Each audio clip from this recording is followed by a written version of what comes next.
పుట్టబోయేవాడు మీలాగా ఎవ్వరినీ పొట్టన పెట్టుకోడు. వీడు నా బిడ్డ. వీడిని నమ్మొచ్చిన వాళ్ళకి, సాయం కోరొచ్చిన వాళ్ళకి వీడు ప్రాణాలిస్తాడు. అమ్మా, నువ్వేదో మాట వరుసకంటున్నావు. మహాభారతంలో వచ్చే అభిమన్యుడిలాగా వాడు అన్ని కడుపులోంచి వింటూనే ఉన్నాడు. బయటకు వచ్చిన తర్వాత మా అమ్మ చెప్పినట్టు వింటారా వినరా అంటూ చండ్రాకోలతో అందరినీ తోలొచ్చేస్తాడు.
పేగు బిడ్డ మెడకు చుట్టుకున్నట్టుంది, కాస్త ఊర్చుకోమ్మా.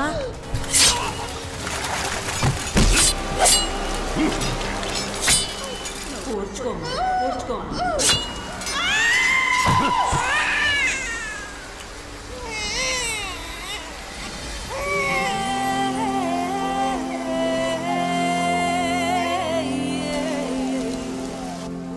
మగబిడ్డయ్యా, తల్లిని కాపాడలేకపోయాను స్వామి.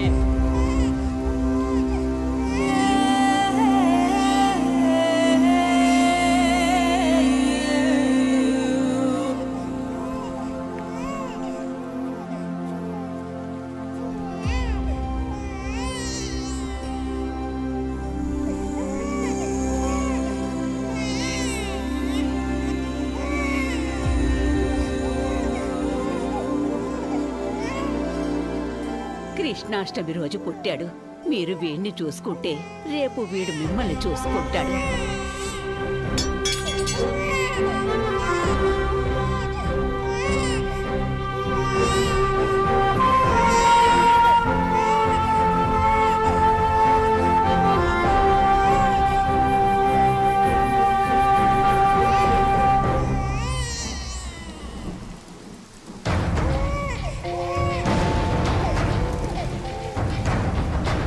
వీడిని నమ్మొచ్చిన వాళ్ళకి, సహాయం కోరొచ్చిన వాళ్ళకి వీడు ప్రాణాలైనా ఇస్తాడు.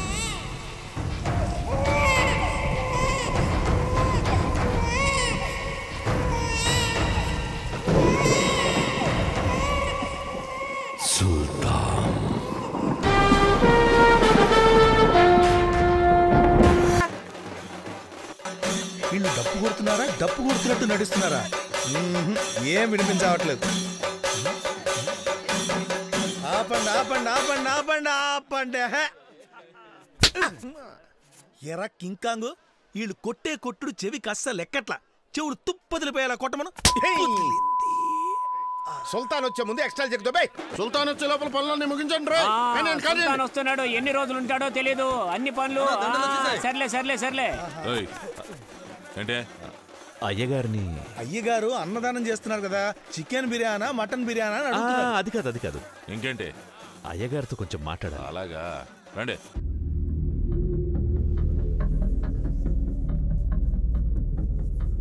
మా కోసం ఒకడిని చంపాలి. చంపాలా? ఎవరిని? జయేంద్ర.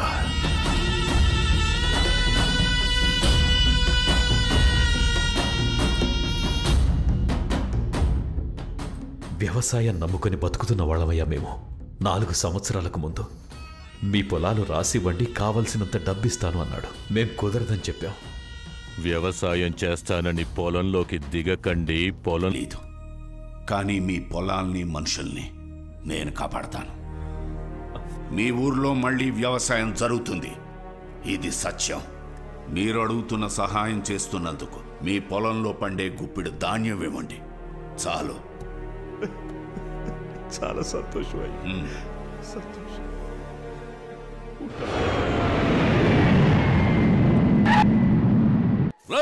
సుల్తాన్ ఎయిర్పోర్ట్లో దిగాడంట. త్వరగా వంటలు కానీ రా.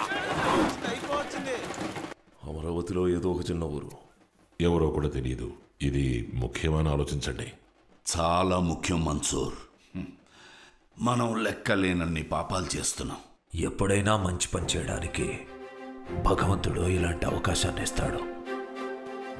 పాపాన్ని తగ్గించుకోవాలి కదా, మాటిచ్చేశాను, నిలబెట్టుకోవాలి.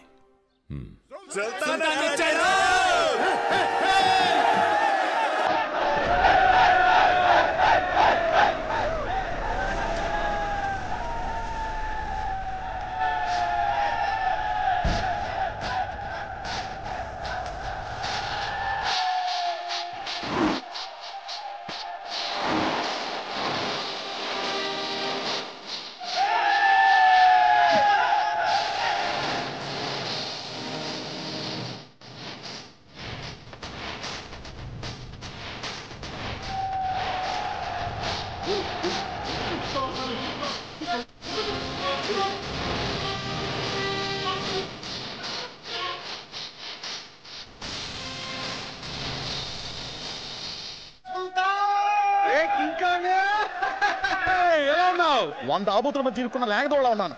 అందరూ ఫుట్బాల్ ఆడుకుంటున్నారు. విక్రమ్, కాశీ బాగున్నావు? నువ్వైనా పేరు పెట్టి పిలిచావు. చల్. రే, ఏంట్రా నువ్వు సుల్తాన్ పేరు పెట్టి పిలుస్తున్నావు? అదే గాడి పేరు. మావయ్య బాగున్నావా? బాగున్నాను. ఏంటి బాగున్నాను. తురి బాగున్నావా? బాగున్నాను. మావయ్య నాన్న ఎందుకు లేరా? నాన్న బాగున్నారా? బాగున్నాను. నువ్వెలా ఉన్నావు? నేను బాగున్నాను. ఎవర్రా కాలుగా గ్యాంగ్? దింపండ్రా దింపండ్రా. అంటున్నాడు నిజమేనా? రెండేరా దించండి. ఎవర్రా దాక్కుంది? నువ్వేగా దాక్కున్నావుగా. లైట్ గా భయం వేసింది మచ్చా. ఈయన గాడ్ ఫాదర్. నమస్కారం ఫాదర్. బాగున్నావా? 2 ఏళ్ల తర్వాత వచ్చావు. ఈసారి ఎన్ని రోజులు ఉండబోతున్నావు? ఆర్ని ఇటు మనిషా పూలకొండ అనుకున్నా. వారం రోజులు.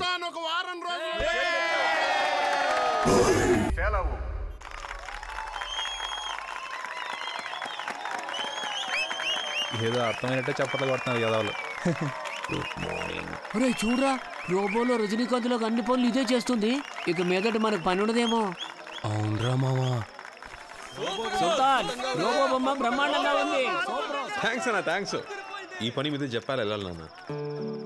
పార్ట్నర్షిప్ ఓకే అయితే లోన్ అప్లై చేసి వెంటనే కంపెనీ స్టార్ట్ చేయాలి నాన్న. సుల్తాన్ బాబు, అలా అయితే మనకు 100 రూపాయలు పార్సిల్ చేయండి. నరక్కోటాలు మటర్ లాంటి చిల్లర పనులు అయ్యే చేస్తాయి, మనం ఫ్రీగా ఉండొచ్చు.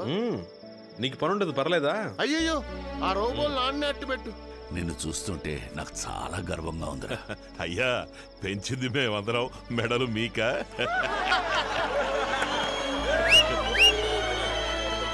సుల్తాన్ ఇక్కడ ఉన్నంత వరకు నేను ఇంటికి రానని చెప్పాను కదే. పెట్టవే ఫోను. మచ్చా, మనం ఆర్డర్ చేసిన పిజ్జా వచ్చింది. అర్జెంటుగా డబ్బాలు లాక్కో. ఈ గుంపు మింగేసడానికి మనకే మిగలదు.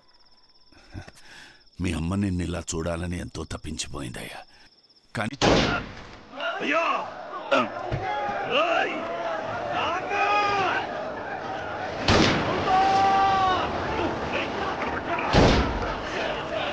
వాడికి ఏం కాకుండా చూడండి.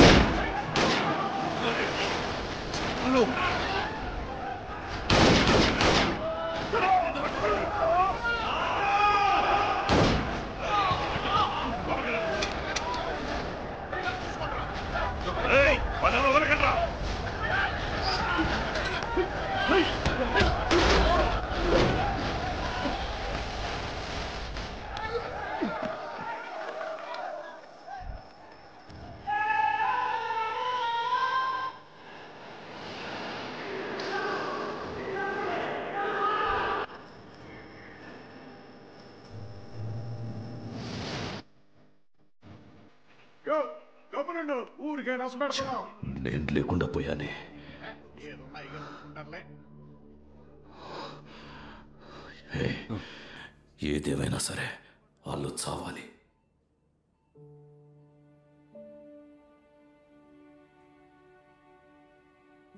అమ్మా ఏడవకమ్మా, అన్నికేం కాదు.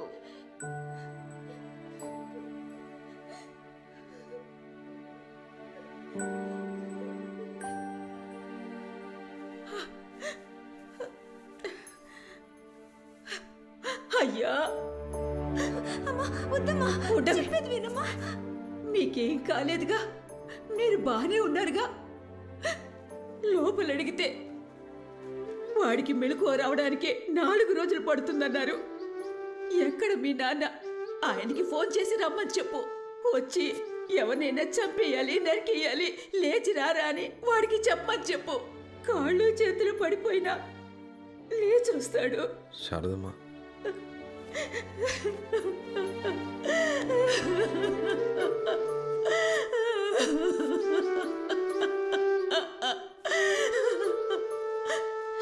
మీ నాన్న నీ చేతికి కత్తిస్తాడా? ఎవరి తలైనా చేతులైనా నరికి తెమ్మంటాడా? నీకు మాత్రం ఏం కాకూడదు. ఊళ్ళో వాళ్ళ పిల్లలు ఏమైపోయినా పర్వాలేదా? ఇవన్నీ చేసి మీ నాన్న డబ్బు నీకోసమే కదా కూడబెడుతోంది. ఇలా మీ నాన్న కూడబెడుతోంది డబ్బు కాదయ్యా, పాపం. ఆ పాపం మాకొద్దయ్యా. నా బిడ్డ ప్రాణాలు మాత్రం కాపాడివ్వండి అయ్యా. బ్రతుకుంటే గచ్చి తాగైనా బ్రతుకుతాం.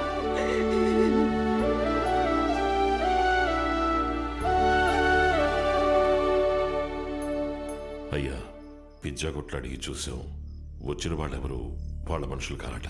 కానీ వాడిని పంపించింది మాత్రం ఈ ఊళ్ళో ఉండేవాడే. పట్టుకోవచ్చయ్యా. ప్రాబ్లం అది కాదు మన్సూర్.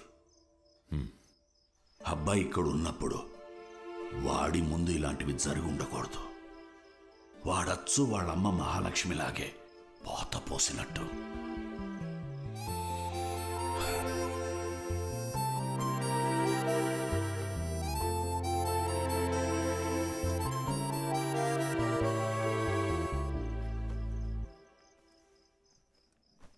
ఎరా, 1 వారం ఉంటానని చెప్పి అప్పుడే బయలుదేరుతున్నావు?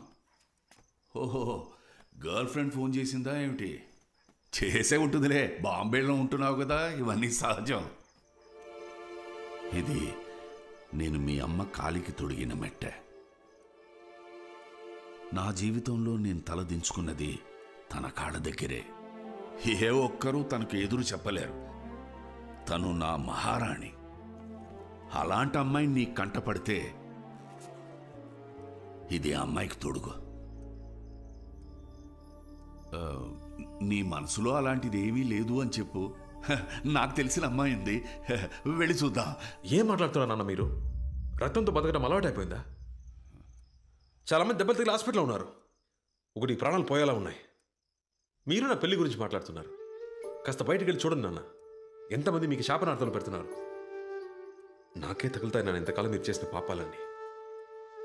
రక్తంతో తెరిచిన దెబ్బతోనే నేను పెరిగాను, తిన్నాను, చదివాను. ఇప్పుడు ఆలోచిస్తే నా మీద నాకే కోపం వస్తోంది, అసహ్యం వేస్తోంది.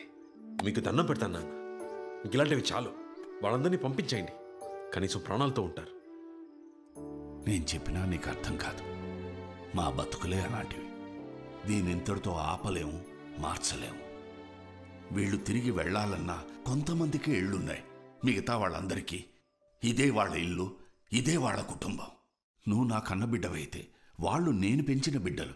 నువ్వేంట్రా ఇలా మాట్లాడుతున్నావు? మరి నన్ను మాత్రం ఎందుకు బాబే పంపించారు? నన్ను మాత్రం ఎందుకు చదివించారు? నా వయసులో ఎంతమంది ఉన్నారు అక్కడ? వాళ్ళని మీ కొడుకులు అనుకుని ఉంటే వాళ్ళు బాగుండేవాళ్ళుగా. ఇవాళ శారదమ్మ నన్ను హాస్పిటల్లో అడిగింది, మీ నాన్న మీ చేత కత్తి పట్టిస్తారా అని. ఇవాళ శారదమ్మ చూసిన చూపు జీవితాంతం మర్చిపోలేనన్న. నేను రేపు వెళ్ళిపోతాను నాన్న, ఇంకెప్పటికీ రాను.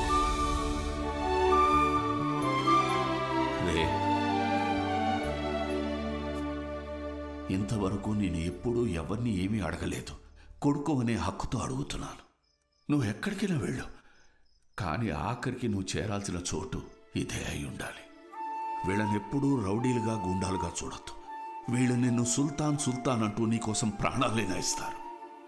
వీళ్ళకి ఏదైనా సమస్య వస్తే అండగా నువ్వు నిలబడు. నా మనసుకు అది చాలుగా.